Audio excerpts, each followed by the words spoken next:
Well, welcome back to Core Motivations Podcast. I'm your host, Michelle Connolly. I'm a certified Enneagram coach and a Symbis marriage coach. I'm really glad you're here to spend some time together. And for those that were here with us last week, glad you were. I hope you enjoyed the detour. If you weren't able to hang out last week, no worries. You can go back and take a listen. You know how people say 3 times a charm? Well, this has been one of those weeks. This would be my 3rd time recording. So hopefully this 3rd time is really going to land. We had a bit of fun last time looking at the Enneagram through the lens of our pets. So speaking of things that are different than our normal pace, and we haven't done this in a while, and I have to say, there were some things that came up that I thought, gee, why don't we bring that to the table and discuss it? So this week, I thought we'd sit down for some real talk. Are you ready? Well, let's get into it. The it that I'm talking about is social anxiety, specifically the fear that comes from going to new places, meeting new people, or maybe it's both. Okay, here comes the backstory. Oh, come on. There's always time for that. So, as many of you know, we moved to Arizona. The me, it includes my husband and our menagerie. My goodness, I just looked up menagerie, and well, I can tell you that it does not mean what I thought. So, by definition, menagerie is an archaic phrase to describe a collection of exotic animals kept for display or for an exhibition. Yikes! That is not how I would describe our cats and dog. Okay, new word. Fur babies? Oh my goodness. So bougie. How about our pack? Ugh, I need some suggestions, please. Okay, so I did a word search with the parameters. One word to describe a family with lots of pets. You know what the search result was? Wait for it. Menagerie. Okay, I give up. So the move resulted in all the experiences filled with good, hard, kind of bad at times, very lonely other times. But also, we really like Arizona with all its charm and natural desert environment. I never knew it could be so beautiful. Although, I really don't like those particular cactus. Is it cactus or cacti? You know, the ones. And is it okay to say this? The ones that are flipping you off. Whoa, hey now, Michelle. Keep it clean. Sorry, but seriously. And, excuse me, you? Oh, wait. Those cactus are actually called Sagaro or Sajaro. Really don't know how to pronounce that. I should have checked that out first. But I found this on the interweb. The Sagaro or Sajaro is an icon of the Sonora Desert region. You see these impressive plants? They are the largest cactus in the United States, growing from 10 to 40 feet, and in some cases, even 50 feet tall. Picture a 3-story building, though they're about 30 inches across, so their root system can extend as far as 100 feet or as wide as 3 school buses parked in a line. These majestic cactuses can live up to 200 years. They develop their Upturned arms, the one I was talking about, as many as 24 during their 75 to 100 years of age. Although some never grow arms, and those ones are called spears, and they're scattered across the landscape. Saguaros are such a dominant feature of their habitat that they have come to represent the entire Southwest in popular culture and media, but they grow only in the Sonora Desert. Okay, yeah, they are impressive. But what with the middle one being so much taller? And, anyways, I digressed. Since being here, we have learned there are many things that we enjoy and like, things that we have even become accustomed to. Or is it comfortable with? I do have to admit, though, every morning before I open the door that leads out to the patio, I ask Alexa, "What is the weather for today?" in a whispered tone, half expecting her to say, "It's pouring rain and it's only 50 degrees." Thank you, Pacific Northwest. I really don't know what the current weather is there. But side note, we really do miss aspects of Oregon. But truly, our house is becoming a home, a place we can say is our sanctuary, and we really love it. But that's the easy part. The hard part is developing community, a group of people you can connect with on so many different levels. People you can have over to share a meal or have a game night or whatever may connect you. So, one of the big questions that I keep asking is, what is community? And how does it differ for each of us? Community can mean so many different things, from the actual physical community you live in to the community of the people you work with or go to church or even your family. It just depends on your definition. I do think that in that lies the conflict. The part of being an introvert, but masquerading as an extrovert. So I want community, but I'm also scared or fearful of finding it. And then once I find it, the community, will I be able to fully commit to it? So that leads all the way back to the beginning, where I mentioned the anxiety that comes from being social. For some, it is the going there, the actual place. Some, it's the travel to get there. And for others, it's much deeper than that. I find I struggle with all that leads up to the going more. Well, maybe that's not totally the truth. It is the all that causes the anxiety. And I'm talking about going into spaces that you're not comfortable with or you don't know anybody, and it causes this social anxiety. It is a disorder, and I struggle with depression and anxiety. So you can see how going into certain environments would cause this challenge for me. And transparently, I struggle with all these aspects. And yet, I signed up for an event. Ugh, what am I doing? Well, let me back up again. You see, when we lived in Oregon, the last town we lived in, before we moved to Arizona, we truly didn't have community. Although it didn't start out that way, but things changed. And after a couple years, people moved away and we stayed. Home ownership is so great. I mean, it is a gift and a curse because, as many of you know, you can't just pick up and leave. So here I am in my new physical community, but no community. I work from home and now my husband goes into the office, which is kind of hard.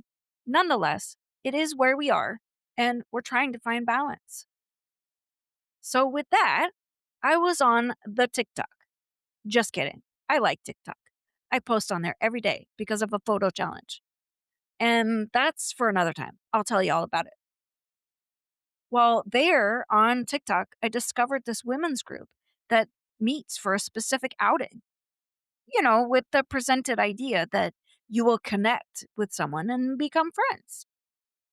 Okay, can I just say, as an adult, it is so hard to make friends. I remember, and I've even seen it in action, as a kid, it was so simple. Saying to someone on the playground, or is it at the playground? Anyways, do you like swings? Yes. Want to go on the swings together? Yes. I'm Michelle. I'm Liz. Want to be friends? Yes. Done. Insta best friends. Now, people just say they're too busy or they don't have space for one more thing. I can't help it. But wait, am I the thing they're referring to? Great. That's just perfect. So, with that, I signed up for this first event, which was many weeks away. So I had plenty time to think about it and, of course, obsess about it and toil. Of course, I had already paid for it. It even was something I wanted to do. Also, I'm pretty sure my husband would not necessarily want to do it with me. Well, I suppose there's that possibility that he would. The idea was simple: sign up, go meet other women with the same desire, make friends, create community. So now I've paid for the event, but all the weeks in between, and of course, the actual day of the event was excruciating. I went back and forth. I don't want to go. I should go. I can't go. Okay, I'll go. But what if, okay, I'll go, but I won't like it. But maybe I will. I won't meet anybody. But okay, I'll go. Ugh. Ugh. Now I'm exhausted and I haven't even left yet. Well, the long of the long, I went. It was fine. Nothing earth shattering happened. But I didn't walk away with people who would want to meet for coffee or go on a walk, which was, the implied hope. I even stepped out a little further prior to this event and offered to help set up for it and check ladies in. Oh, you're wondering what I did? Come on already. What was the event? I'm so glad you asked. I went to see The Devil Wears Prada 2. Loved the first one. And I got to go on opening weekend, which is so cool in and of itself. So, of course, the logical thing to do, since that one was such a success, well, not really. Yep, that's right. What do all people with social anxiety do? I signed up for another event. Again, something that would be fun, but probably not something my husband would want to do, which is fine. I get it.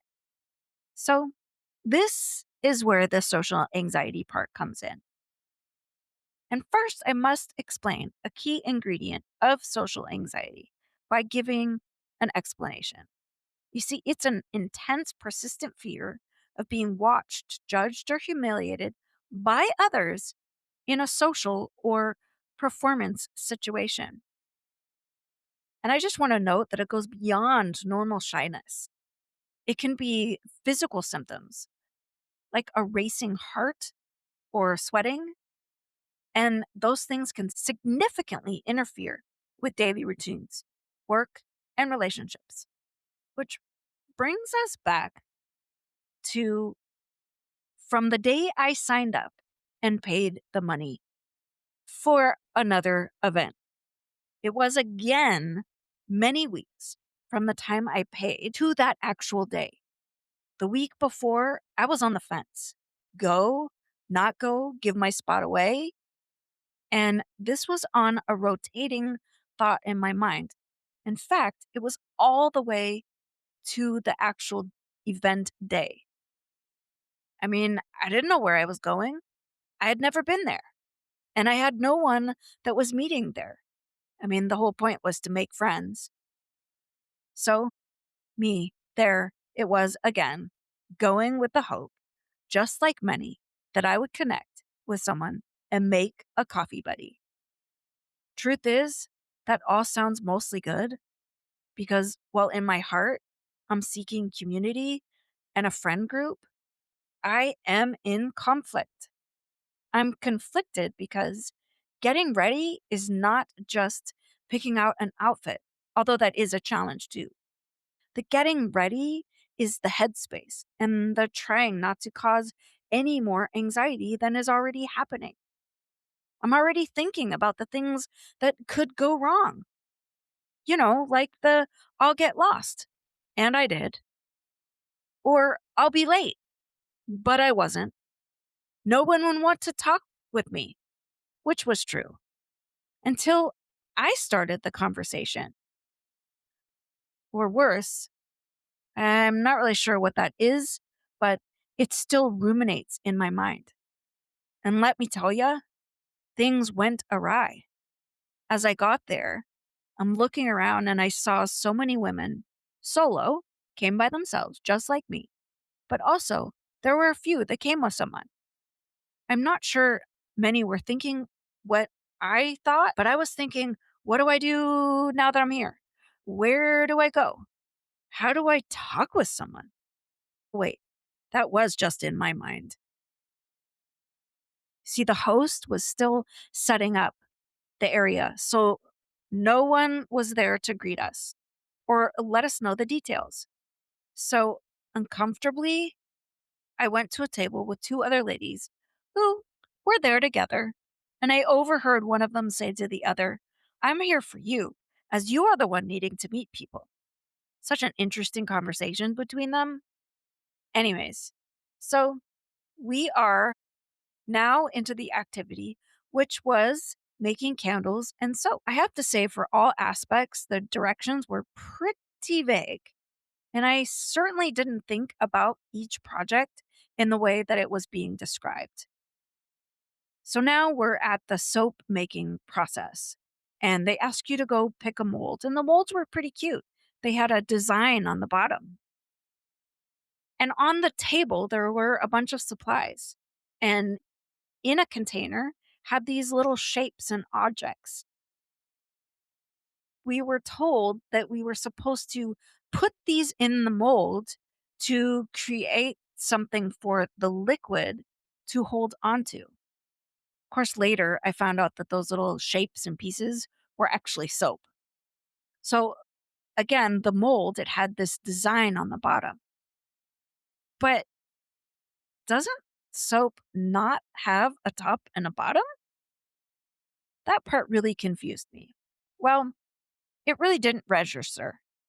That is what the case was here. So I am, just as everyone, picking these little shapes and pieces and just filling them into the mold. And the owner comes around, checking on everybody and seeing how things are going. And she says to me and starts picking out the pieces that I put in there. Oh, don't use those ones. Those are ugly. And essentially shaming me and saying I was doing it wrong. Isn't that a great social experiment? This wasn't a case of see something, say something, meaning I was treated disrespectfully and shamed, and no one said anything about it, not even to me. I, of course, said kind of in a low voice, but loud enough for the people at my table. Okay, so don't use the ugly ones. I think I've learned my lesson, and I'm sharing it with all of you at the table. Anyway, it turned out how it turned out. Interesting at its best. And maybe I'll post on our Instagram page the results. But at the end of the event, I didn't walk away with anyone's number or, hey, let's get coffee. Also, I noticed during the time No one really tried to get to know me. You know, the ask a question and respond, and oh, let me see, ask a question back to get to know each other. I don't think I'm a cynical person. I'm just a realist. And if that's wrong, I will continue my journey as a person who is under construction. Will I do another event? I don't know yet.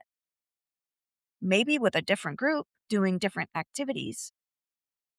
Time will tell. And for those who are not familiar with yet another antiquated phrase, it means the future is undetermined and unknown, and it will reveal itself in the future. I did some research about what happens to others who struggle with social anxiety. And I know I shared some things earlier, but I wanted to share a little bit more. So, from the Mayo Clinic, social anxiety, unlike a person who feels nervous in some social situations, for example, going on a date, giving a presentation, and the feeling of butterflies in your stomach. However, social anxiety disorder is also known as social phobia, where everyday interactions cause significant anxiety. This is self consciousness and embarrassment because you fear being scrutinized or judged negatively by others. And I was at that event. It can cause severe stress, which can affect your relationships, daily routines, work, school, and other activities. And it can be a chronic mental health condition. Of course, learning coping skills and taking medication, it can help you gain confidence and improve your ability to interact with others. And I just want to add that this is different than shyness. It's in contrast to everyday nervousness because it includes that fear and anxiety, which causes avoidance. And it then interferes with your daily routines and activities. They say it can happen or begin in your teenage years or even early adult. Now, there's lots of different symptoms, and I just want to encourage you to go ahead and take a look at those things. It is a real thing, as I know from experience. And maybe even you who are listening today, you might even be struggling with this. So if it is something that you struggle with, just as you might be asking, why would I put myself out there in uncomfortable situations? Well, truth is, I don't want to struggle with this. I certainly don't want to stay like this. And also, I need people, which is contradictive to the anxiety that I experience because I like my space, the safety and quietness, and I can control it. Well, so I'd like to tell myself. But as an Enneagram 2, I want to help others. I want to connect with others. You can see the conflict there. So, knowing all of this, and after sharing all these things with you, I wanted to introduce you to a tool, and maybe some of you know about it. It can come in handy, and it's called the 333 rule for social anxiety. The first part to remember is that it's supposed to be a quick, mindful based grounding technique, and it can help pull your attention away from the racing, anxious thoughts and anchor you into the present to remind you of what is real and right in front of you. I was taught a version of this technique back when I was in my early 20s, where I was first diagnosed. So, yes, I've lived with this a long time. And while my version and use of the 333 is not perfect, it is in my toolbox and I utilize it. So it goes a little something like this. Start by identifying three things you see. Look in your environment and look for three distinctive objects and then describe them. Be specific: color, shape, texture of what you are seeing, as if it's the first time you're experiencing it. The next would be three things you hear. Start by closing your eyes. Ooh, gotta add a disclaimer in here. If you're driving, please don't close your eyes. So if you are experiencing those anxious feelings rise up, I recommend you find a safe spot, pull over, and then do this part of the exercise. Okay, back to the examples. Pinpoint three sounds. For example, the hum of an air conditioning, birds chirping, footsteps, or other sounds you might hear. And the final one is three body parts to move. Wiggle your toes, rotate your wrist, shrug your shoulders, or deep breathe. I usually take off my shoes so I can feel the ground, and I do this while deep breathing. That's probably why you will find me wearing sandals often. Maybe you have other things that work for you. Please let others know, and you can do so in the comments and the reviews wherever you listen today.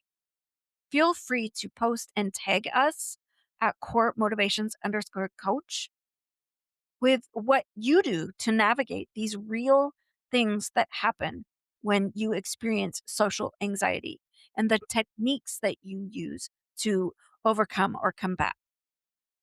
Because the truth is it happens to so many of us, and we can say something to support each other. Because wouldn't you say we need each other?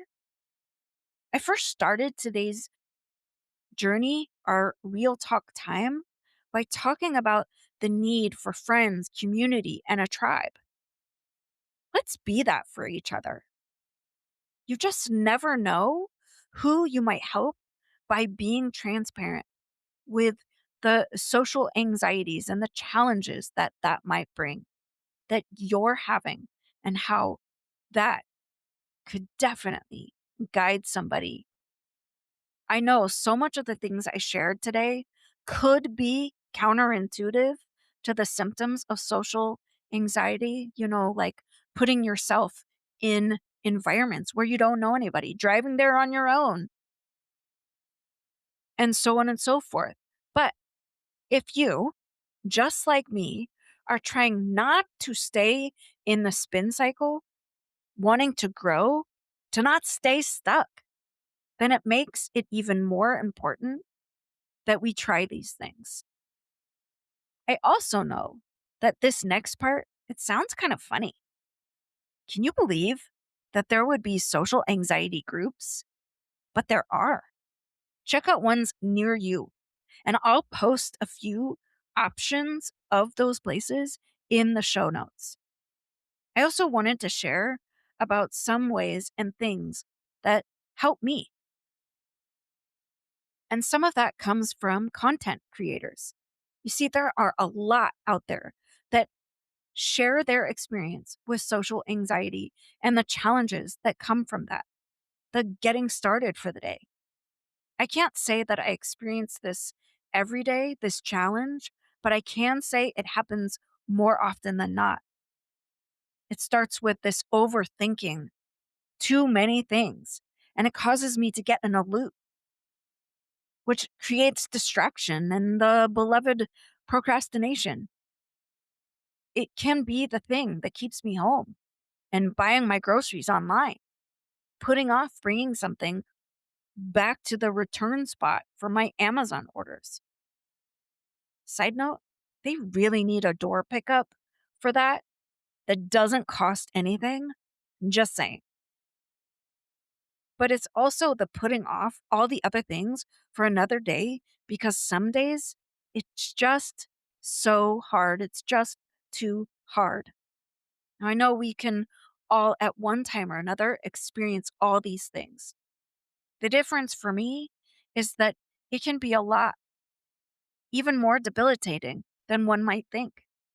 It's not that I don't want to do something, It's the ruminating thoughts that cause this block for me. So, with that, I want to encourage you to find others who are finding their way to the surface, to take that breath of air and start. Maybe it's start over, which is perfectly fine, or pick up where you left off. I have been watching Morgan Evelyn Cook's videos, and you can find her content and her on YouTube and Instagram.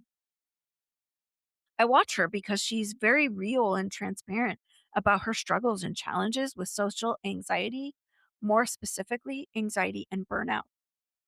I'm encouraged by how she navigates these struggles and the way in which she talks about it, almost making fun of herself doing these experiences, but making it so relatable.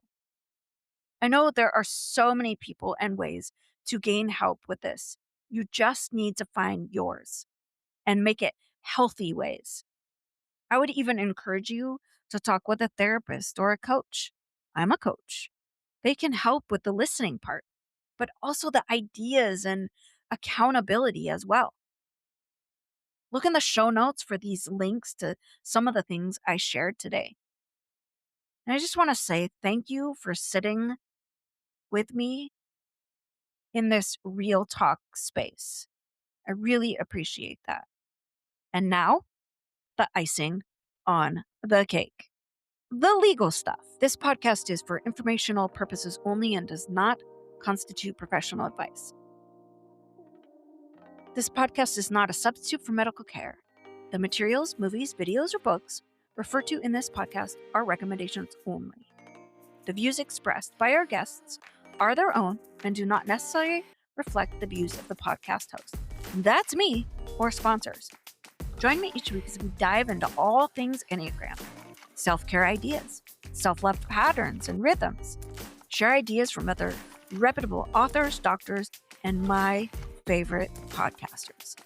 A big thank you to you for being here with me today on Core Motivations Podcast. Now we're counting on you to help spread the word about core motivations. It's okay. Spill the beans. Let the cat out of the bag and blab. So hit the follow button, share this episode with someone, and please leave a review. You can find me, Michelle, on Instagram at coremotivations_coach or through email, michelle@coremotivationscoach.com. So let me leave you with this. Until next time.